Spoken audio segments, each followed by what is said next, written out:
Hi, it's Juris here and welcome to Tattoo Shop Talk. And this time we'll take a look at cartridge needles from T-Tech. And to be more precise, these are Generation 2 cartridges, or as T-Tech Tattoo Device Incorporated refers to it as A and a little S next to it.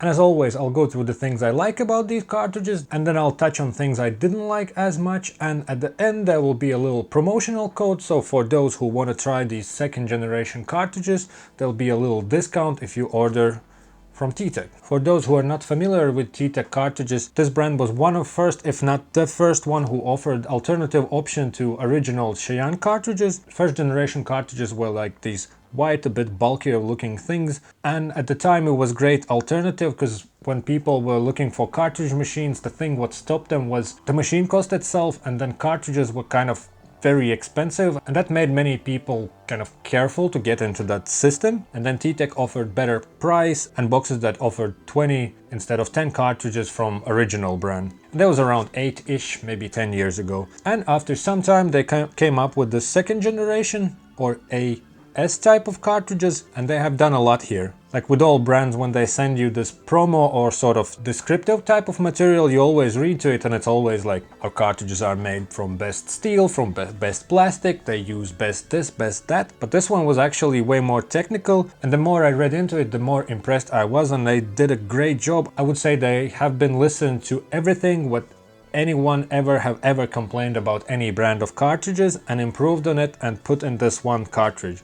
So let's start with the good stuff, what I like about these cartridges. As I mentioned, first generation was this bulky looking thing. I'm speculating here, but my guess is that maybe Cheyenne craft needles have taken inspiration from the first generation of T-Tech, because it was one of those you love it or you hate it things, and many people love them.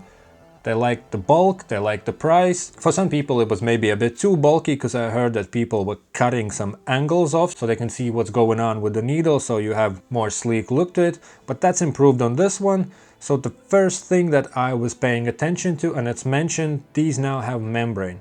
The first generation didn't have membrane, they just had this rubber bit, so for them whom that matters, the safety thing, the membrane is there, and that would prevent all sorts of backflow, like when you rinse it or you work on some strange angle, nothing will come through it. The first generation was just this rubber band, so that's improved, and that's one of the top criteria that I look into when I choose cartridges. So safety is there, membrane is there, and in those materials it's mentioned that it's kind of re-engineered type of membrane. It's also a stability system of some sort, and when you look at it, it looks different. It's not your regular membrane, but what matters is that it's there, and if it acts as a stability system, even better. As visually, cartridge itself, it's way more skinnier and sort of sleek looking. When you unpack it, first thing that you notice is it has these kind of ribs on sides, and it's to the touch, when you hold it, it feels somewhat grippier. And when you look into it, there's actually kind of holes on the sides. And that's the new system, what T-Tech refers to as capillary system, and that's there to improve ink flow, so it's more sort of consistent. That prevents, let's say, when you do a line and it floods the whole thing, so you have to wipe it again, so that would kind of go into that less skin irritation thing. When you look into it, it really looks crazy, like I couldn't believe it. I was poking needles through it to make sure that it's like, it's not what I want to see, that it's actually there.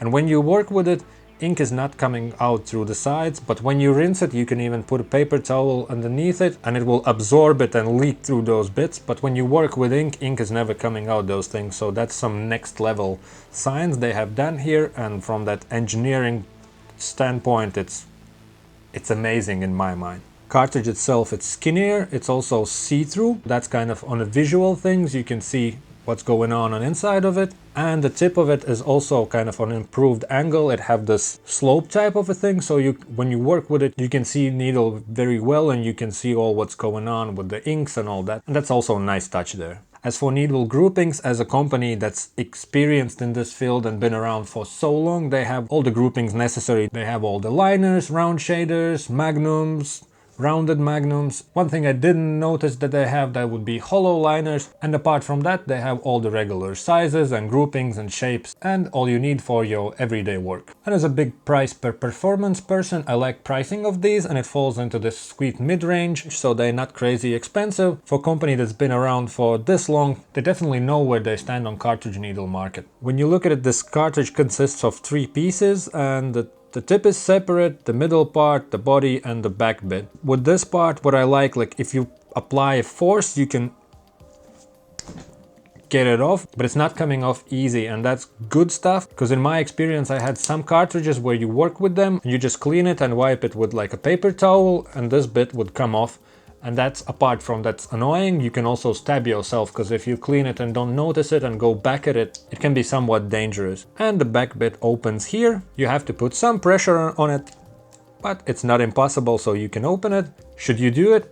Probably not, because once you start to open these things, you don't know how it's going to hold a membrane and all that. But I have seen in person where people using cartridge needles, they would open them and do the good old heating up with lighter to open needle up a little bit. If it's important for you, it's easy accessible, but I think once you start to get into those dark arts, maybe all the safety features kind of will not be as strong, and I don't think it's recommended. And my guess would be that those one-piece cartridges is also one of the options how to save on price, since they have this crazy tip with all that ribbing and that capillary system. This piece is put together really nice. So when you're looking at the liners, it's all nice and you can see it, and when you look at magnums, they have this open type of tip, but it would still have on sides those grippy kind of handles, so the needle can't move up and down, but still it's kind of this open type of tip. And again, see-through, nice angles, and you can nicely see what's going on with your needle, and you can see what's going on with ink.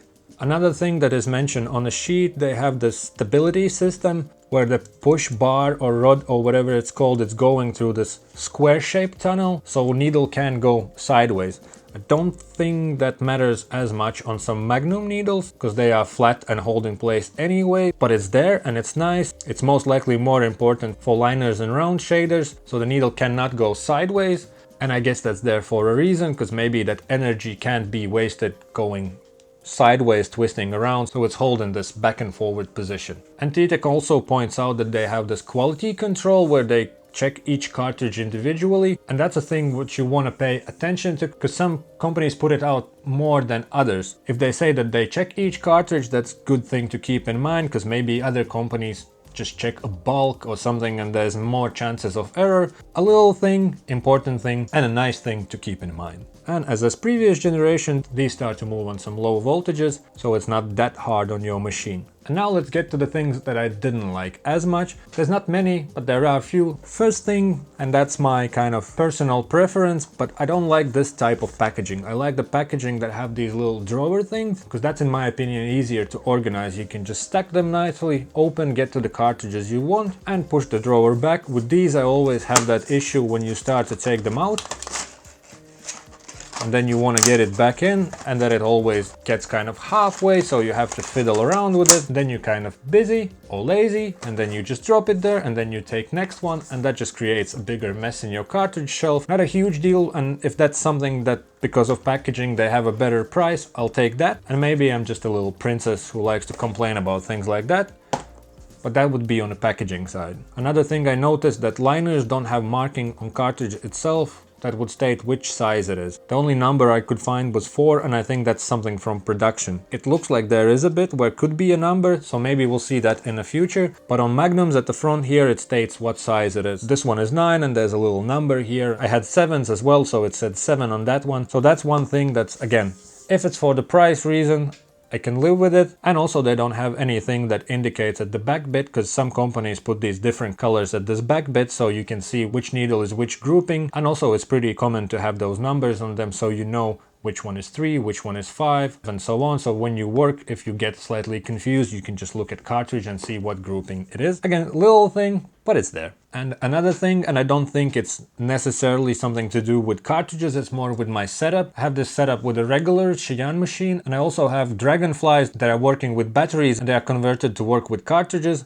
And with some brands they work just fine, and with some brands they don't work as well. I would guess that it's battery itself, because when you plug it in the cable it works fine. I don't know if it's battery itself, or maybe because it's not a new one, so maybe it lost some power, but with some cartridges it works just fine. And with these I can't get them moving, or at least I can't get them moving at the needle length I would prefer to, because with some brands it works just fine at some ridiculous over the top needle length, and with some brands it doesn't. My guess would be that membrane is a bit harder on some brands. So that's more to my setup than cartridges itself, because it works one way but it doesn't work other, and that's where I always recommend to try them. If you're not sure about your setup, you can always get some samples, and T-Tech have on their webpage you can buy all sorts of combinations of sample packages. Before you invest big time and order a lot of needles and maybe it doesn't work on your setup, it's a good idea to try those samples. Like I said, it's more setup thing, but it's something to keep in mind because you want to try before you invest, does it work with your particular type of setup. And last thing would be availability, because you can get them only from T-Tech Tattoo. I must say they deliver super quick, but what I'm concerned of when you order them, because that's from Canada, will there be some issues with customs? Because in some countries post works one way or another, or there can be some extra tax or some inner delivery issues where they get stuck in some part of post office and then you have to go and get them, or there can be many reasons. And that's something where if you had some sort of issue delivering, extra taxes, or post office being funky, mention which country you're from and what was the issue, and leave that down in comment section so we all know that as well. I must say, for me, delivering them to Denmark, it was crazy quick. It was like in around 2 days and I got them. As for ordering them to Denmark, delivery works fantastic. And now here's your promo code. Promo code has a limited time on it, so you can check in the description, there's code as well, and it also states how long it's valid. Yet for those who want to try, there's your promotion code. You'll get a little discount when you order these needles, and it's a nice way to try these bad boys out. In conclusion, I'm very happy with this product. I'm happy that it's improved. I'm happy that I see things that I have never seen on any other cartridges before. I think they have done with this second or AS generation really good job. They are really good cartridges, and for the price it's an amazing product. So definitely check them out. Like I said, there's promo code, order from T-Tech Tattoo, and share your experiences, how it went with ordering, with delivering, and also when you worked with these, what's your thoughts? Are they better than first generation? Basically share what you think so we can all learn a little bit. And like always, subscribe to the channel, press likes, and if you could share this video, that would be awesome, and see you in the future videos. Bye! T-Tech Tattoo Device Inc. Available at ttechtattoo.com. Check these bad boys out and share your thoughts on it in the comment section.